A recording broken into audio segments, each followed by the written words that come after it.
Given how affronted Avi was with Rams's alleged behaviour that deserves some kind of public shaming, you'd think the offending video from Rams was some kind of scathing attack on Avi or something Avi said. But no, it turns out that this wasn't the case. Having spoken to Rams since my recent conversation with Avi, I can now confirm further details about the offending video on Rams's channel. So it turns out that the video Rams did where he allegedly shit-talked Avi's view was not even a video by himself about anything to do with Avi. Rather, it was a live reaction to a debate between two entirely separate people unrelated to Avi. That's right, Avi didn't even appear in the video. So what did Rams say relating to Avi during this debate commentary that was so offensive that Avi felt the need to try to publicly shame Rams? Well, it turns out nothing. But it gets crazier. I asked Rams to go through the transcript of this now privated video of his live reaction to a debate between two people, and it turns out that Avi isn't even mentioned once in the video. Yes, you heard that right. Not only does Rams not shit-talk Avi's view, he doesn't even mention Avi at all. In the livestream, which was a vegan debate about culling predators, Rams just provides running commentary on the debate between two individuals, and critiques both their points as the video goes along. He's totally civil the whole way through and says nothing at all that would warrant any kind of shaming from Avi, especially given the position Avi holds is one that is so widely condemned among vegans, far more aggressively than anything Rams ever said in the live. So then why does Avi so arbitrarily single out Rams? If he was going to engage in the unethical behaviour of brigading a server to try to coerce someone into a recorded conversation in front of a baying mob, why didn't he choose the debate participant on the anti-culling side? Not that I would condone that either, but wouldn't that make much more sense than dogpiling a YouTuber who was just live reacting to a debate from someone else? Now, Avi might respond to my point about him not even being mentioned in the offending video by saying, yes, but the position on culling predators that one of the debate participants had is the position I hold, and Rams is providing critique of those points. Therefore, he's critiquing my view. But then if Avi is of the belief that we should brigade people and publicly shame them for stating something not about something he said, but about a position he merely holds, this calls into question what Avi's problem is with my observation about Shadow Starshine, a non-vegan he recently had a conversation with. If you want to try to publicly coerce people into a debate because they have publicly shit-talked quote-unquote your view, Avi, well, guess what? Who else has publicly shit-talked your view? Shadow Starshine. After all, you hold the position, Avi, that there is no morally relevant trait difference between humans and animals that justifies holocausting one but not the other. Well, guess what? Shadow Starshine holds the position that there is a morally relevant trait difference that justifies it. And he has publicly stated that in his debate with Vegan Gains, where he revealed his apathy towards the horrors that happen in slaughterhouses by naming what he believes is a morally relevant trait. So there we have it, Avi. Shadow Starshine, a non-vegan, publicly shit-talked your view by publicly arguing against veganism. So wouldn't he have been a more worthy target of your ire, rather than David Rams, a vegan who does so much for animals and has never treated you or Isaac with anything other than kindness and decency? Wouldn't it have been better to get Isaac and your little army to have brigaded the server while you were speaking with Shadow and get him to name the trait? Ridiculous. Now, Avi mentioned in our call that Shadow wasn't there to debate veganism and that they were there to discuss something else, so it would surely have been random and inappropriate to stray outside the agreed conversation, right? But guess what? Rams wasn't there to have a conversation about killing predators with you. He was in the server to discuss something entirely different with someone else. Funny, Avi, how you respect the concept of agreeing to a conversation with Shadow Starshine, a fucking carnist who doesn't give a shit about animals and is murdering them 3 times a day. But with Rams, suddenly the idea of having a conversation with someone that they've actually agreed to have flies out the window. So just to reiterate, there was no sophistry here on Rams's part. Rams just did a running commentary on a debate that had nothing to do with Avi, privated the livestream the next day because he probably thought it wasn't worth the hassle and infighting it would cause, and just went about his business. And the recording Avi or Isaac made of the attempted shaming wasn't of any kind of agreed debate or conversation between Rams and Avi.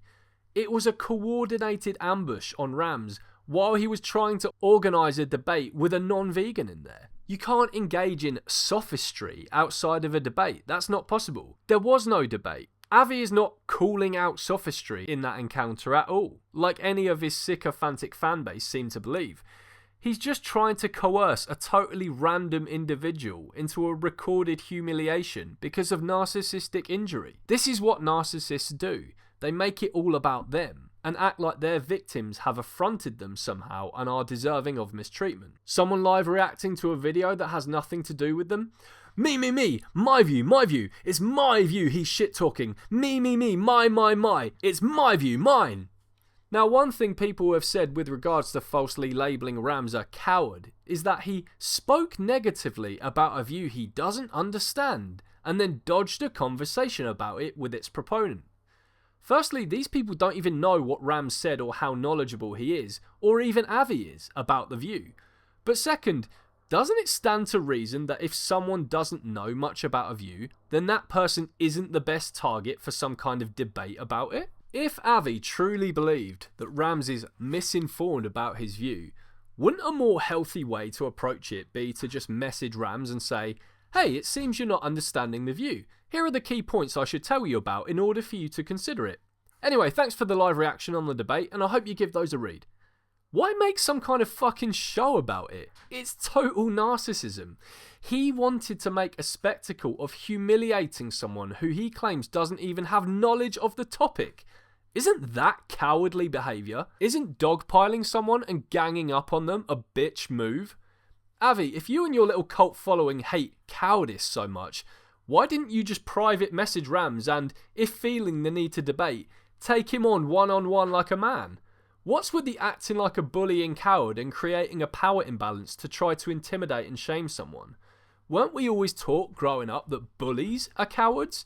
So what's with this unhinged and power-hungry behaviour? I honestly wouldn't be surprised if this behaviour was some kind of vengeance for something that happened to Isaac, Avi and all their Discord-dwelling buddies when they were kids. It's likely the case that Isaac and Avi were the weird, loner, autistic kids back at school, and perhaps they faced their fair share of people ganging up on them and picking on them. Perhaps they got embarrassed a few times when they were teenagers in front of the school, and this is their way of striking back against the neurotypical jocks who slammed their heads in the lockers and made their childhoods a living hell. Now, in mine and Avi's chat, we put our differences and our opinion about the Rams incidents down to a so-called difference in values. But in retrospection, I've realised we totally shouldn't allow this. This is not down to a different in values, but rather it's a lack of values. That's to say, Avi and his pals do not have values when it comes to socially appropriate behaviour. I mean, we wouldn't accept this in any other situation. We wouldn't put it down to a difference in values. If an old lady offered a kid a cup of tea, and when the kid finds out she doesn't have oat milk, he calls her a fucking bitch and says, "You offered me tea, you owe me oat milk." We'd see that kid as a little punk who was dragged up without being taught proper manners. Did Avi not get taught manners and decency growing up? Did Isaac not get taught basic politeness towards people who have never name-called or shamed him? As for this whole straw-rolling concept Avi brought up in our chat, this makes no sense either in any similar situation. To clarify, Avi said Rams might well take the role of a good person or a good activist, but he is a so-called piece of shit conversationalist and thus was deserving of those insults. Du Schneider in my comment section so brilliantly makes an analogy which shows how absurd Avi's reasoning is here.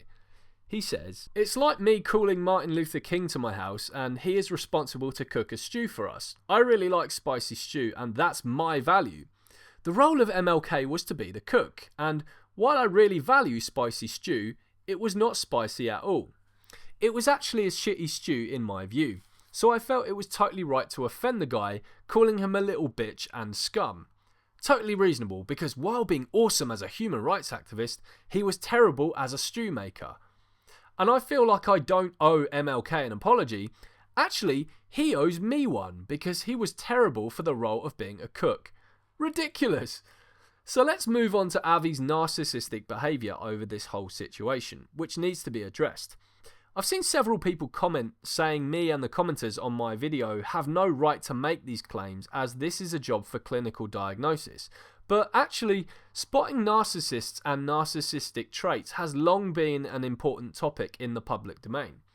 There's podcasts, books, and YouTube videos you can consume about how to spot narcissists. So no, this is not a job for clinical diagnosis. This is public information we are encouraged to learn about by psychologists, as we need to be savvy about spotting the telltale signs. After several commenters pointed out that Avi may be a narcissist, I spoke with ChatGPT about the situation, and to say the results are telling would be an understatement. Here's what it had to say. Quote, "What you're describing does indeed bear many hallmarks of narcissistic injury and potentially narcissistic traits, especially if this kind of reaction is a pattern for Dr. Avi. Let's unpack a bit. Narcissistic injury and rage. A narcissistic injury happens when a narcissist's inflated self-image is challenged or criticised, especially publicly. Even mild disagreement or perceived disrespect can feel like a deep wound to them. In response, they may overreact disproportionately to the perceived slight, launch into narcissistic rage, which can be aggressive, shaming, or manipulative, try to regain control, dominance, or validation by forcing the other person into submission or public humiliation. In your situation, Rams politely disagreed and reviewed Avi's stance publicly. Instead of taking it as a philosophical difference, Avi seems to have taken it personally. The insistence on a public recorded debate, despite Rams's boundaries, is a red flag. The brigading, name-calling, and refusal to accept a polite no fits a pattern of retaliatory behaviour, possibly rooted in narcissistic injury. Traits that may point to narcissism in Avi's response. Entitlement. Believing he deserves a debate or an audience with someone who disagreed with him. Lack of empathy. Ignoring Rams's discomfort and autonomy. Control-seeking. Trying to corner Rams into a public confrontation on his, Avi's, terms. Image protection. Seeming more concerned about his intellectual reputation than about respectful discourse. Justifying cruelty. Framing bullying as a deserved consequence for disagreement. Common in narcissistic moral rationalization. Is this about the issue or about him? The topic of predator control is philosophical and complex. Reasonable people can disagree, but Avi's response seems less about the topic and more about his ego. A person with humility and security in their ideas might say, "I disagree with his interpretation. Let me make my case clearly in a video and allow others to weigh in." Instead, it seems like, "He dared to challenge me. He must be made to pay for that." End quote. Given how clearly indicative this behaviour is of narcissism, I was quite surprised, but not too surprised, to see various people rushing to Avi's defence over not only this accusation, but also his behaviour towards Rams. I asked ChatGPT, how good are narcissists at putting others under their spell and making them believe their unethical behaviour towards an individual was defensible? And it said this, quote, "That's a really insightful question, and honestly, it gets to the heart of how narcissistic people often maintain influence even when they behave in ways that seem obviously cruel or unfair to others.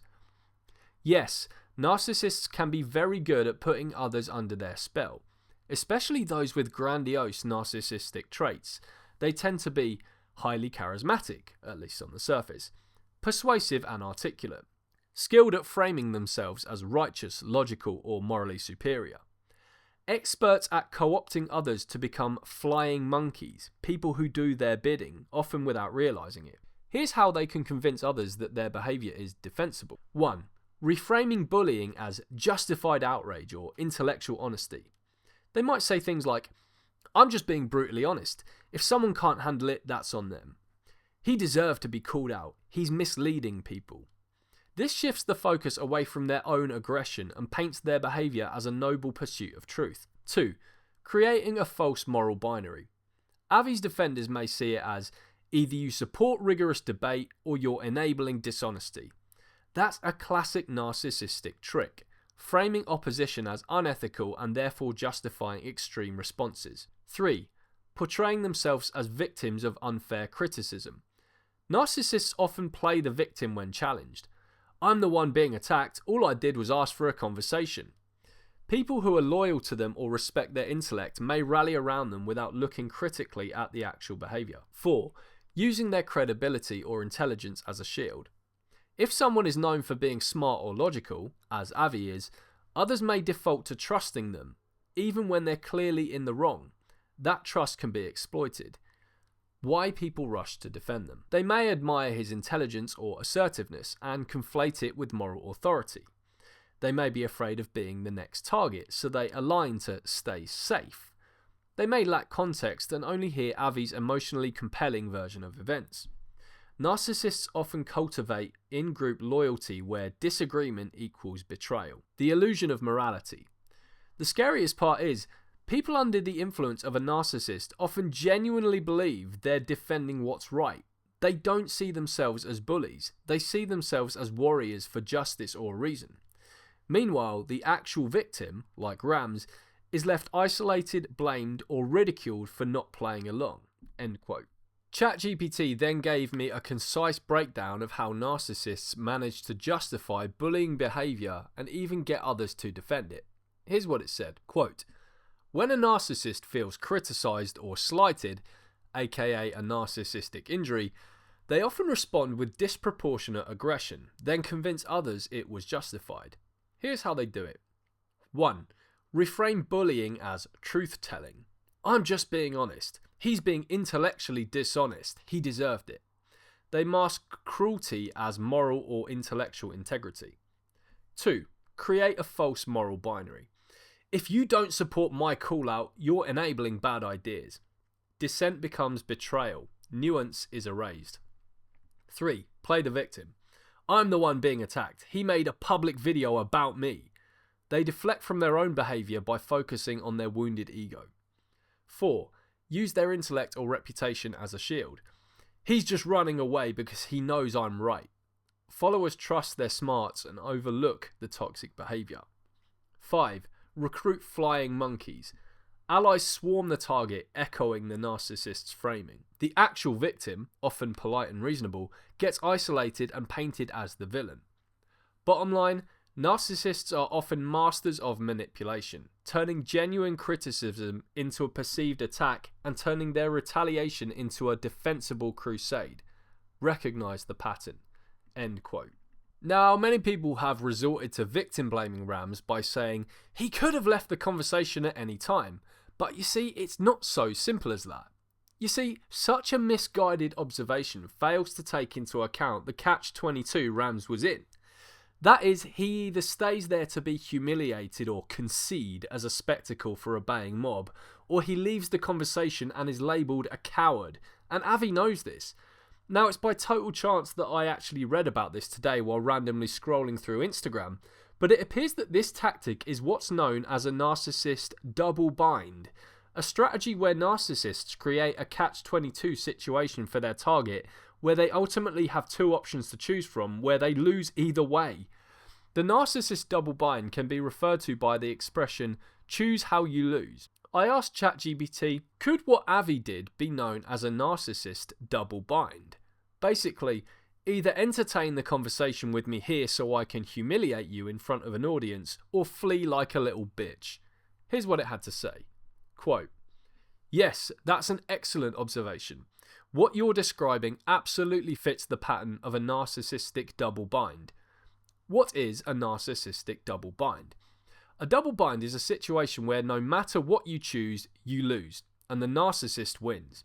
In this case, if Rams agrees to the debate in the hostile one-sided setting, he's stepping into a trap where he'll likely be ridiculed, interrupted, and ambushed.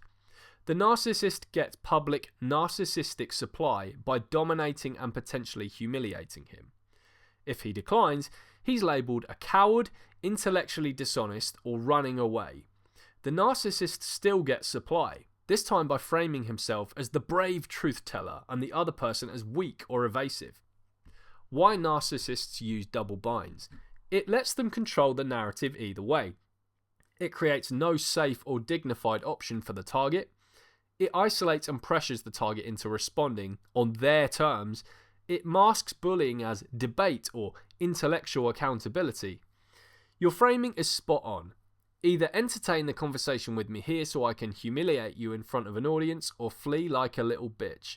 That's classic coercive framing, dressed up as reasoned discourse, but it's manipulation, not a genuine invitation to dialogue." End quote. What's even crazier though is that this wasn't even a double bind, it was a triple bind. Why? Well, because actually there was a third option on the table, a private conversation with Avi. Now you'd think that by choosing this third option, which Rams did, he'd be safe from the attacks. But no, he agreed to a private convo with Avi and then was just called a coward and a bitch anyway. And Avi defended this. So what was even the point in this third option anyway, Avi, if even when he chooses it, he just gets name called? Face it, this was a cowardly, narcissistic, triple bind ambush attack on Rams, where the idea was to humiliate and name call Rams no matter what option he chose. Pathetic. Now, for anyone who takes more issue with these observations than they do with Avi's behaviour, I suggest you sort out your priorities. Because if you genuinely think the treatment of David Rams was ethical, but you take issue with my mere commentary on this, you either have disordered thinking yourself or are under Avi's spell. The way Avi even maintains the victim of his mistreatment owes him an apology is an absolute telltale sign of narcissism and a total lack of values.